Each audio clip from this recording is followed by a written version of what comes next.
இந்த உலகத்தில் ஆண்டவர் நிறைய பேரை நேசிக்கிறார். எல்லாரையும் ஆண்டவர் நேசிக்கிறார். நிறைய வாலிபர்களை ஆண்டவர் நேசிக்கிறார். வேதத்தில் ஆண்டவர் நேசிச்சவங்களை பார்த்தீங்க அப்படின்னு சொன்னால், விபச்சார ஸ்திரீ நேசிக்கிறதுனால தான் ஆண்டவர் அவங்கள மன்னிக்கிறார் நிறைய பேரை.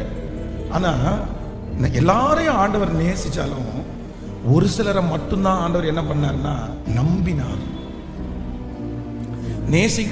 நம்ம நேசிக்கிறோன்றது வேற, நம்ம நம்புகிறோம் அப்படின்றது வேற.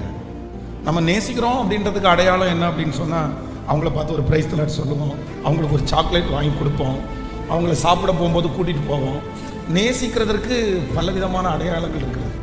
ஆனால் நம்ம நம்புகிறோம் அப்படின்னா ஃபஸ்ட் நம்ம என்ன பண்ணுவோம் அப்படின்னா, நம்முடைய இருதயத்தில் இருக்கிற எல்லா ரகசியங்களையும் ஒன்று கூட மறைக்காமல் நம்ம என்ன பண்ணுவோம் அப்படின்னா அவங்களிடத்துல அப்படியே சொல்லுவோம். நேசிக்கிறவங்களுக்கும் நம்ம நம்புகிறவங்களுக்கும் நிறைய வித்தியாசம் இருக்குது. நம்ம நிறைய நேரத்தில் நம்முடைய ஃபோனை சிலர்லாம் யாருடைய கரத்துலையுமே கொடுக்க மாட்டாங்க. ஆனால் ஒரு சிலருடைய கரத்தில் என்ன பண்ணுவாங்க அப்படின்னு சொன்னால் கொடுத்துருவாங்க. நீ வச்சு ஏன் அப்படின்னு சொன்னால், நம்ம அவங்கள என்ன பண்ணுறோம் அப்படின்னு சொன்னால் நம்புகிறோம். நம்ம நம்புகிறோம்.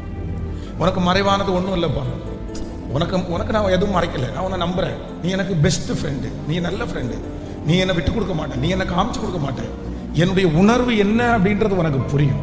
அப்போது இன்று ஆண்டவர் நேசிக்கிற நிறைய வாலிபர்கள் இருக்கிறாங்க. தேவன் நம்புற ஒரு பிள்ளையாய் ஆண்டவர் உங்களை என்னை மாற்ற